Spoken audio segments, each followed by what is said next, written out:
On Wednesday, June 31st, at 12 noon, we met in the lobby of the Casa del Mar for our annual pilgrimage to Z-Rover. What seemed like an exercise in masturbation, Kevin took roll call. Present were Kevin, Shannon, Jen, Michael, Tony from the Bronx, Kevin, Mush, and his friends, Don, Marissa, Mariella, Nikki, Lou, a la Monkey,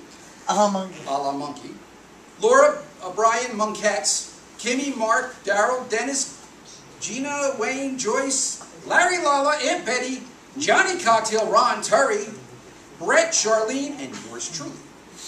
We made a mad dash for the cars and formed a caravan, now dubbed the Munchmobile, and drove to Z-Rover, the home of the world's largest Jewfish. On entering, to my surprise, the place was not dingy, dirty, untidy, gut-laden, smelly, or disgusting. I, for one, was very disappointed. To further my disappointment, I noticed the once famous picture of the 1952 world record Jewfish is missing. I was stunned, shocked, appalled. We were later told that a storm came through and wiped out the place, sort of nature's way of cleansing blood. We proceeded to down beers, now between $2 and $2.50 per bottle, until we reached the nirvana point of ultimate inebriation. That's when they brought out the food, which consisted of fried red snapper and plantains. The Z-Rovers, first-time virgins, were indoctrinated by having to eat the fish eyes, or forever be banned. Thank God Brett and I were there to pick up the slack. All the newbies were mocking me because I brought a beach towel to Z-Rovers. I said, "That's no towel, that's my mopine." Mopine. Virgins, you gotta love it. That's good. After we were bloated and stuffed, we reassembled and headed back to Casa del Mar, or so I thought.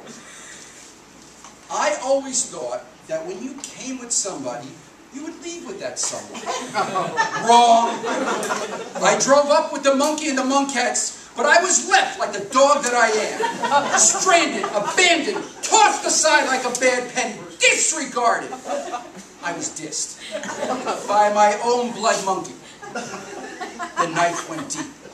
But not to worry, the Showgirl-mobile pulled up, and the side door opened, and it felt as if I was being abducted, and forced to witness what was to be the ride of my life. Donnie was riding with Michelle, and a shotgun, and Tony from the Bronx, and his gang were behind us. And little did I know, there was a race going on as to who would make it back to the Casa del Mar first to throw up. Don used his North Jersey diabolical maneuvers to bribe every orange and t-shirt and paper distributor along the route by handing out dollars to them to stop Tony behind us. But as much as they tried, they were no match for the determination of Tony to be first. Then all of a sudden, out of nowhere, the entire passenger-laden van started to talk Chinese. You know, quickie licky, no tiki, no shirty. You been here for a while, you gotta go that way. This gave Don and Michelle their next idea. Unbeknownst to us, at the next light, Donnie and Michelle jumped out and mooned Tony, to which Tony immediately stopped dead in his tracks. He was stymied by Michelle's in-button and was stunned at the sight of ultra-white virgin skin reflecting the sun into his eyes. He quickly used his head and deflected the rays back. That hurts. But that moment of hesitation, was all we needed to ultimately win. Thanks, Michelle, for going above and beyond the call of duty. I guess she learned that from a Dutch Marine.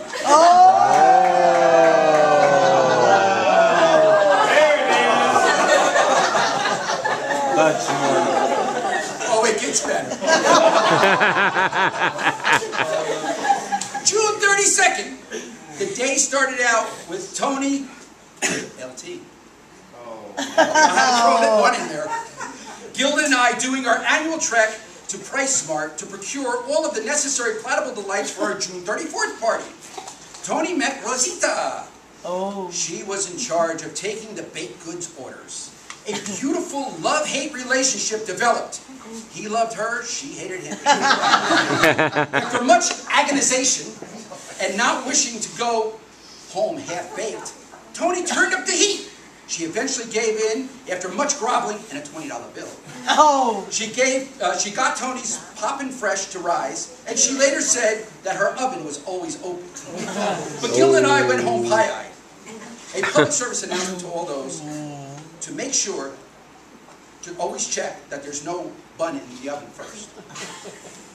As I searched in vain to find something noteworthy for the annals, I found Joey of Jesse and Joey and Pat and Jason clan had gone fishing with James Caratura on the driftwood for some island fresh fish. Note, when battling wild wahoo, remember to keep your pole straight, or the pole will hit you in the nutsack. At last score, Jesse was holding his pole, and the count was 2 balls, 1 strike, as he was walking kind of funny the rest of the vacation.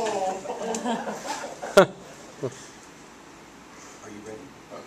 On June 32nd, Gilda and I headed to the beach.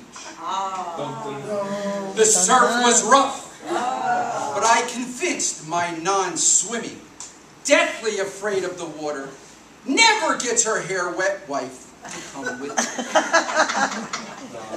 I will be by her side and hold on to her for dear life. Then I got distracted by a bird.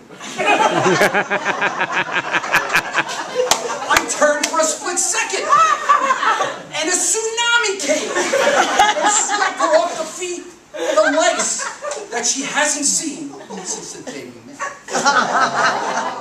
Her life flashed before her. Her hair got wet. She lost her glasses. She let go of her noodle. And then, out of nowhere, a bigger-than-life superhero appeared with an S on his chest and his shorts with the words on the backside that says, "Enter here." It was none other than Superdog! Superdog, yay! With the thunderous roar, he leaped tall beach chairs in a single bound, speedier than a bean-eating Mexican with diarrhea. He raced to save our dear Gilda. As he carried her to safety, I was feverishly swimming after her abandoned noodle, screaming, "Wilson!" I managed to save the noodle. This mishap left me stroking my own noodle for several days. In Aruba, love was found in all the right places. This year was a particular Southern belle named Melissa, a.k.a. Dowlina, later to be called the Right. She came to Aruba in search for a sensitive, good-looking, witty, sexy, buff, polite, emotional understanding, respectful man. Couldn't Then find she him. settled for Tony.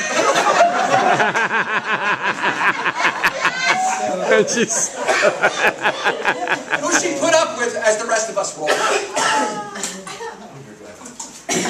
Where were you when the lights went out was the big question. Oh my God, Mike has little elbows. It was later confirmed that an Arubian at the water refinery, which generates the island's electricity, was last heard saying, before the lights went out, "What's this red button for?" The only lit places on the island were the casinos, which was where yours truly eventually wound up, and eventually they put my lights out too. The much anticipated June 34th party had finally arrived. It had rained all day, but stopped in time for the party. We were serenaded once again by El Prove and DJ Steve, Vincenzo's son. Everybody and their mothers showed up. This was one of the largest ever, still a bargain at $25 per person. This was the largest ever